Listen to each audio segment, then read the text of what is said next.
A pool filter works together with a pool pump to maintain a clean and healthy pool. And while the pump circulates water through the system, the filter does its job by trapping debris that is in the water, which is pumped through it.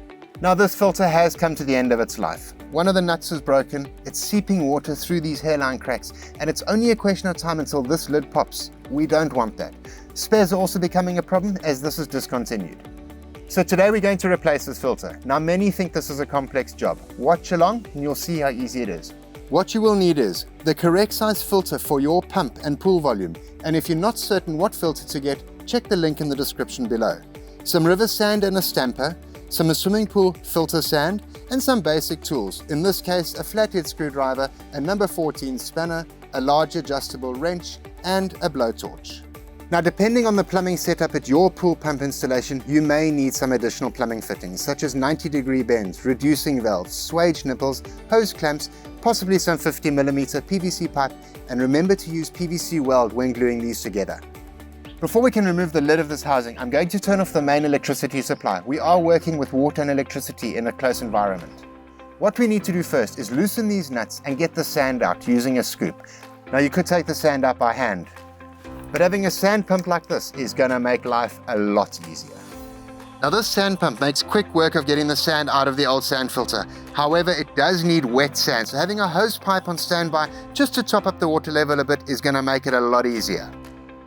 So the old sand is out of the filter, makes it a little bit more manageable weight-wise. Before we can remove it, we need to undo and disconnect these quick couple unions.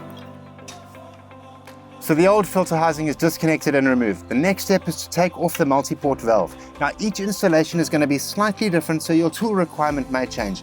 For me it's a number 8 spanner and a large flathead screwdriver. Remove the waste outlet, the water inlet from the pump, and the water outlet back to the pool. We're going to keep that, we'll use it again later. Now on this installation, the Heliflex pipe has been clamped onto the swage nipple with a hose clamp. The only way to remove this is to heat it up slightly with a blowtorch until it softens, and then you can pull it off. There we go, the old multi-port valve is off. The next step now is to get the new filter into place. Now we can see that the hole in the concrete is larger than the base of this filter. We're going to fill this with river sand, stamp it down a bit, and put the filter on top. It'll bed into place, and when it's full of sand and water, it's not going to move anywhere. Now when we took the old filter out, we noticed some of these fittings were in bad condition. So we've replaced everything while we had it all apart. Not to say that's the case with your installation, but nonetheless we've done it.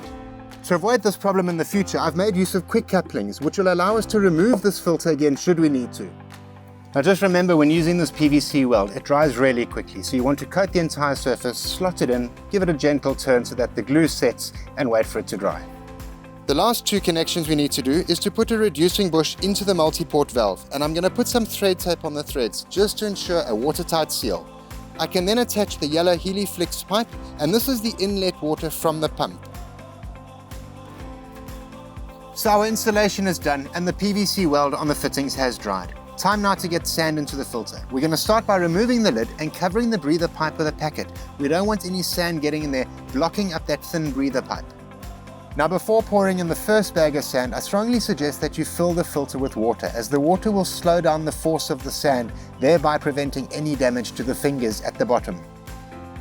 Now in this filter we're going to need 3 bags of swimming pool sand. This is a silica sand which has very, very fine jagged edges that help to trap the dirt.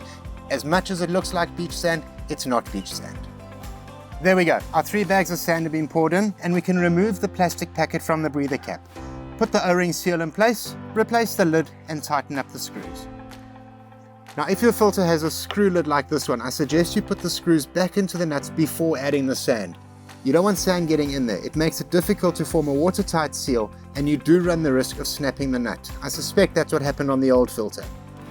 I'm now going to set the multi-port valve to backwash. We don't want to put that dirty brown water straight back into our swimming pool.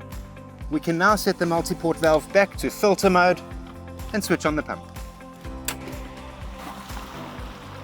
So our new filter installation is done, and besides regular backwashing, there's no maintenance required for at least 18 months when we replace the sand. Now remember, everything we've used is available at Builders, in-store or online at builders.co.za. For more videos like this, check out the blog on the website. Get to Builders, get it done.